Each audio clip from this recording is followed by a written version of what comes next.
नमस्कार। न्यूज के चौधरी में आप सबका स्वागत है। मैं वीरेंद्र चौधरी एक बार फिर से आपके सामने हाजिर हूं एक नए सवाल के साथ। सवाल यह है कि अब की बार उड़ीसा लोकसभा चुनाव में कौन बनेगा नंबर 1, बीजेपी या बीजेडी? यानी 21 लोकसभा सीट उड़ीसा में है, नंबर 1 पार्टी कौन बनेगी? आइए इसी सवाल पर देखते हैं न्यूज के चौधरी। लोकसभा चुनाव की घोषणा मार्च में हो जाएगी और पूरे देश में अभी से हलचल मचना शुरू हो चुका है। भारत के उड़ीसा राज्य जहां से 21 लोकसभा सांसद जीत के आते हैं, आज हम उसी के बारे में बात करेंगे। खास करके 3 बात हम आपसे साझा करेंगे उड़ीसा लोकसभा चुनाव के संदर्भ में। सबसे पहले उड़ीसा के मुख्यमंत्री नवीन पटनायक, नंबर 2 नवीन पटनायक बीजेपी या यूं कहें कि बीजेडी और बीजेपी के संबंधों का इतिहास। तीसरा, चुनावी आंकड़े क्या कहते हैं? और चौथा और आखिर में हमारा होगा प्रेडिक्शन कि कौन जीतेगा या कौन बनेगा नंबर 1 पार्टी। तो आइए सबसे पहले जानते हैं उड़ीसा के मुख्यमंत्री नवीन पटनायक को। नवीन पटनायक उड़ीसा के बड़े ही कद्दावर नेता हुए हैं। स्वतंत्रता सेनानी बीजू पटनायक के पुत्र हैं। 1997 तक, जब तक बीजू पटनायक उड़ीसा की राजनीति कहें, भारत की राजनीति कहें, तब तक नवीन पटनायक राजनीति में प्रवेश नहीं किया। लेकिन जब 1997 में बीजू पटनायक का देहांत हो जाता है, तो उसके बाद नवीन पटनायक अपने पिता के लोकसभा क्षेत्र आस्का से उपचुनाव जीतकर भारत के संसद में पहली बार पहुंचते हैं। और उसके बाद 1998 में भी लोकसभा चुनाव जीतते हैं। 1999 में भी लोकसभा चुनाव, 2004 लोकसभा चुनाव, यानी कि 1998 से लेकर 2009 चुनाव के पहले तक नवीन पटनायक भारतीय जनता पार्टी के साथ मिलकर चुनाव लड़ते रहे। बल्कि नवीन पटनायक यूनियन मिनिस्टर भी बने अटल बिहारी वाजपेयी की सरकार में। और साथ साथ विधानसभा चुनाव में भी 2004 बीजेपी और बीजेडी साथ चुनाव लड़े। लेकिन जैसा मैंने कहा कि 2009 से बीजेपी और बीजेडी का रिश्ता अलायंस का टूट गया और 2009 से लेकर 2019 लोकसभा चुनाव तक, यानी 10 वर्ष तक इनके गठबंधन के संबंध नहीं रहे। जबकि 1998 से लेकर 2009 तक, यानी अलायंस का एक खास कार्य अवधि रहा। 1998 से लेकर 2009, यानी 11 साल तक नवीन पटनायक भारतीय जनता पार्टी के साथ एनडीए के अंग रहे, चाहे वो केंद्र में हो चाहे वो राज्य सरकार में हो। और उसके बाद 2009 से लेकर 2019 लोकसभा चुनाव तक दोनों में कोई गठबंधन नहीं था। लेकिन 2019 लोकसभा चुनाव के बाद गठबंधन तो नहीं था, लेकिन आप कह सकते हैं कि अनऑफिशियल, अनौपचारिक गठबंधन साफ साफ दिखता रहा, एक बार नहीं बार बार। मसलन केंद्र सरकार जब भी संसद में किसी बिल को पास कराने के लिए प्रयास किया, उस मौके पर बीजेडी कहें, नवीन पटनायक कहें, हमेशा से नरेंद्र मोदी सरकार को समर्थन करते रहे। बल्कि जब धारा 370 को हटाया गया तो नवीन पटनायक और उनकी पार्टी ने बढ़ चढ़कर उसमें हिस्सा लिया। स्वाभाविक है कि यदि किसी के साथ 11 वर्षों का संबंध हो, उस संबंध को अब कहां कहां और कैसे कैसे काटेंगे, मुश्किल होता है। और 2019 के बाद तो ऐसा दिखने लगा कि दोनों में गठबंधन कागज पर भले ना हो, बिना कागज के ही गठबंधन है। आपको याद होगा अयोध्या में राम मंदिर के प्राण प्रतिष्ठा कार्यक्रम में आपने देखा होगा नवीन जी का वो फोटो, जो नवीन जी सीधे प्रसारण को हाथ जोड़ के रामलला को ऐसे प्रणाम करते हुए उस कार्यक्रम को देख रहे हैं। दूसरी बात, जब जब प्रधानमंत्री नरेंद्र मोदी उड़ीसा गए हैं, तब तब नवीन पटनायक उनके साथ दिखे हैं। तीसरी बात, जब जब नवीन पटनायक दिल्ली आते हैं तो प्रधानमंत्री नरेंद्र मोदी के साथ उनका फोटो सब कुछ कहता है। माने क्या है? यह तो तय है कि नवीन पटनायक भारत के एक ऐसे मुख्यमंत्री हैं जिन्हें राजनीतिक जोड़ तोड़ से मतलब नहीं के बराबर रहता है। उनका पूरा का पूरा ध्यान केंद्र अपने उड़ीसा राज्य और राज्य की जनता के उत्थान में, महिलाओं के उत्थान में, गरीबी को ऊपर उठाने के उत्थान में लगा रहा है। और यही कारण है कि नवीन पटनायक देश के लॉन्गेस्ट सर्विंग चीफ मिनिस्टर में दूसरे नंबर पर हैं। यदि मैं आपको बताऊं, भारत में आज तक सबसे ज्यादा समय तक जो मुख्यमंत्री रहे हैं वो है सिक्किम के पूर्व मुख्यमंत्री पवन कुमार चामलिंग। यानी उन्होंने सिक्किम को मुख्यमंत्री के रूप में 24 वर्ष 165 दिनों तक संभाले रखा। ठीक दूसरे नंबर पर है कौन? नवीन पटनायक। उन्होंने अब तक 23 वर्ष 357 दिन पूरा कर चुके हैं। यानी जब तक चुनाव होगा, चूंकि उड़ीसा में लोकसभा और विधानसभा चुनाव तकरीबन साथ साथ होता है, तो निश्चित रूप से देश के लॉन्गेस्ट सर्विंग चीफ मिनिस्टर नवीन पटनायक हम आशा करते हैं जरूर बनेंगे।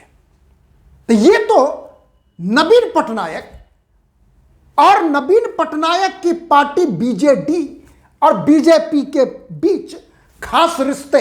लेकिन सवाल उठता है कि वो एलआई तो है नहीं, गठबंधन तो है नहीं, तो फिर इतने मधुर संबंध क्यों? कारण यह है कि नवीन पटनायक मैन ऑफ डिलीवरी है। वो कन्फ्रंटेशन से दूर रहते हैं। और यही कारण है कि नवीन पटनायक मार्च 2000 से लेकर आज तक लगातार 5 टर्म मुख्यमंत्री का चुनाव या विधानसभा का चुनाव जीतकर मुख्यमंत्री बन चुके हैं। 2000 पहली बार, 2004 दूसरी बार, 2009 तीसरी बार, 2014 चौथी बार, 2019 पांचवी बार। कहने का मतलब है कि ऐसा रिकॉर्ड हो तो फिर आप क्या कहेंगे। दूसरी तरफ नरेंद्र मोदी, इसलिए यह हमारा जो एपिसोड है, सच बताऊं आपको, हमें काफी इस पर सोचना पड़ा है। लेकिन सवाल यह है कि चुनाव तो अलग अलग लड़ते हैं, इसलिए उस आंकड़े को भी देखना जरूरी है। क्योंकि मेरा सवाल है कि 2024 लोकसभा चुनाव में कौन बनेगा नंबर 1 पार्टी। अब देखिए आंकड़ा क्या कहता है। यहां पर आपको स्पष्ट होगा कि संभावना क्या बनती है। अब देखिए 2014 लोकसभा चुनाव में 21 सीटों में से बीजेडी को 20 सीटें मिलती है 2014 लोकसभा चुनाव में, और बीजेपी को मात्र 1 सीट। और दोनों का वोट का प्रतिशत देखेंगे तो बीजेडी को मिलता है 44.8% और बीजेपी को मिलता है 21.9%। तीसरे नंबर पर कांग्रेस है, हालांकि वोटों की फीसदी से देखेंगे तो दूसरे नंबर पर है, माने 26.4। यानी देखिए वोट के मामले में कांग्रेस 2014 लोकसभा चुनाव में दूसरे नंबर पर है, बीजेपी तीसरे। लेकिन चूंकि कांग्रेस का खाता ना खुला, एक भी सीट ना मिला 2014 में, और बीजेपी को 1 सीट मिल गया लोकसभा, इसलिए कांग्रेस चली गई तीसरे नंबर पर। यह है 2014 लोकसभा। अब देखिए आप 2019 लोकसभा चुनाव क्या होता है। जैसा मैंने बताया कि बीजेडी को 2014 में मिलता है 20 सीट और 2019 में सीधे सीट घट के हो जाता है 12 बीजेडी का। यानी बीजेडी को पहली बार 1998 के बाद, हालांकि 1998 से लेकर 2004 तक तो बीजेपी के साथ ही लड़ते हैं, उसके बाद 9 और 14 अलग अलग, लेकिन 2019 लोकसभा चुनाव में आके सीधे सीधे बीजेडी को 8 सीटों का भारी नुकसान होता है। यानी 20 से सीधे सीधे 12 पर सीटें आ जाती है। और वो 8 नुकसान जो है फायदा किसको पहुंचाता है वो भी देखिए। 2014 में बीजेपी को 1 सीट मिलता है और 2019 में बढ़ के हो जाता है 8, यानी 7 सीटों का इजाफा। और 1 सीट और जो बचा वो जाता है कांग्रेस के खाते में। अब वोटों का देखिए कि उड़ीसा की जनता कितने फीसदी किसको समर्थन करती है 2019 में। बीजेडी को सीटें मिलती है 12 और वोट मिलता है 43.3%। बीजेपी को सीटें मिलती है 8, वोट मिलता है 38.9%। और कांग्रेस को सीट तो सिर्फ 1 मिलता है, अब वोट मिलता है 14%। अब तुलना करें 2014 से 2019 लोकसभा चुनाव के वोट के मामले में, तो नुकसान हो बीजेडी को भी नुकसान होता है। यानी 44.8 से घट के हो जाता है 43.3, यानी कि तकरीबन 1% का बीजेडी को नुकसान होता है। सीट तो नुकसान होता ही होता है, यानी 8 सीटों का वोट भी कम हो जाता है। दूसरी तरफ देखिए बीजेपी को 21.9% 2014 में है, उससे बढ़ के सीधे ऑलमोस्ट डबल यानी 38.9%। अब देखिए ध्यान दीजिएगा 2014 में बीजेपी को मिलता है तकरीबन 22% और 2019 में मिलता है तकरीबन 39%। भारी इजाफा। और कांग्रेस 26.4% से घट के हो जाता है 14% पे। तो ये तो बीजेडी का ग्राफ नीचे जा रहा है, बीजेपी का ग्राफ काफी ऊपर जा रहा है और कांग्रेस का ग्राफ काफी नीचे, यानी 26 से घट के 14, बीजेडी का 45 से घट के 43, बीजेपी का 22 से बढ़ के 39। अब सोचिए 22 से बढ़ के 39 का आप अंदाज लगा लीजिए कि 17% वोट का इजाफा क्या कहता है। यह है लोकसभा चुनाव के आंकड़ों का हिस्टोरिकल डेटा। अब आप कहेंगे कि यह मैं बार बार आपको दोहरा क्यों रहा हूं। बीजेडी का ग्राफ नीचे, विधानसभा की बात नहीं कर रहा मैं, विधानसभा बिल्कुल इसमें नहीं लाना है, क्योंकि मैं बार बार एक बोलता हूं, जब भी किसी राज्य की बात मैं करता हूं तो मेरा मानना है और मानना है आंकड़ों के आधार पर कि लोकसभा का चुनाव और विधानसभा के चुनाव में भारी अंतर होता है वोटों के प्रतिशत में, खास करके बीजेपी के मामले में, क्योंकि मोदी मैजिक, मोदी स्विंग जिसे हम कहते हैं, वो हर जगह चाहे वो हारे चाहे वो बीजेपी जीते, लेकिन 5 से 10% का इजाफा कर ही देता है, जो यहां भी आप देख रहे हैं। अब देखिए ना, जो 5 साल में सीटें तो बढ़ती है 7 बीजेपी को, अब वोट कितना बढ़ जाता है, ऑलमोस्ट डबल। तो माने ये, और वही विधानसभा में आप देखेंगे तो बीजेडी का हो चाहे बीजेपी का हो, वो कम वोट होता है। इसलिए मेरा अनुमान ये है, अब हम आते हैं अपने आकलन पे, अनुमान पे, कि आखिर अब की बार नंबर 1 पार्टी कौन बनेगी। मेरा अनुमान कहता है कि अब की बार उड़ीसा में लोकसभा चुनाव परिणाम में बीजेपी नंबर 1 पार्टी बनेगी और बीजेडी नवीन पटनायक दूसरे नंबर पर आ जाएंगे।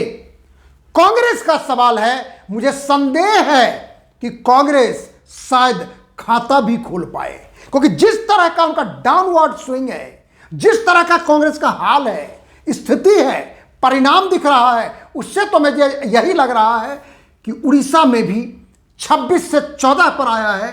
पता नहीं अब की बार वो दहाई क्या, दहाई के नीचे कहां जाकर रुकेगी, ये तो आपको परिणाम बताएगा। फिर से मैं दोहरा रहा हूं कि अब की बार उड़ीसा में बीजेपी बनेगी नंबर 1 पार्टी और 15 से ज्यादा सीटें जीतने जा रही है, और दूसरे नंबर की पार्टी होगी बीजेडी। यह अलग बात है कि जब विधानसभा का चुनाव होगा, चूंकि नवीन पटनायक 5 बार चुनाव जीत चुके हैं विधानसभा का, उनकी उम्र भी एक सीमा पर पहुंच चुकी है, इसलिए विधानसभा परिणाम के बारे में मैं कोई यहां पर अनुमान नहीं लगा रहा, सिर्फ और सिर्फ लोकसभा का लगा रहा हूं। वन लाइनर यह है कि उड़ीसा के लोकसभा चुनाव 2024 में बीजेपी पहली बार नंबर 1 पार्टी बनने जा रही है और बीजेडी बनेगी नंबर 2, और यह है हमारा अनुमान। लेकिन अक्सर मैं कहता हूं, अनुमान और परिणाम में फर्क होता है, और परिणाम के लिए हमें इंतजार करना होगा लोकसभा चुनाव का और उसके बाद उसके परिणाम का। आखिर में, यदि आपको यह कार्यक्रम अच्छा लगता है तो इसे आप लाइक करें, शेयर करें, और जो कुछ कहना चाहते हैं तो कमेंट सेक्शन में जाके अपनी बात जरूर लिखिए। और हां, एक आपसे बार बार मैं आग्रह करता हूं, निवेदन करता हूं कि मेरे YouTube चैनल को आप अपना समर्थन दें, सब्सक्राइब करें, जिसे हम आपके साथ हमेशा अपनी बात, चुनावी बात, राजनीति की बात साझा करते रहें। बहुत बहुत धन्यवाद। शुभ रात्रि, नमस्कार।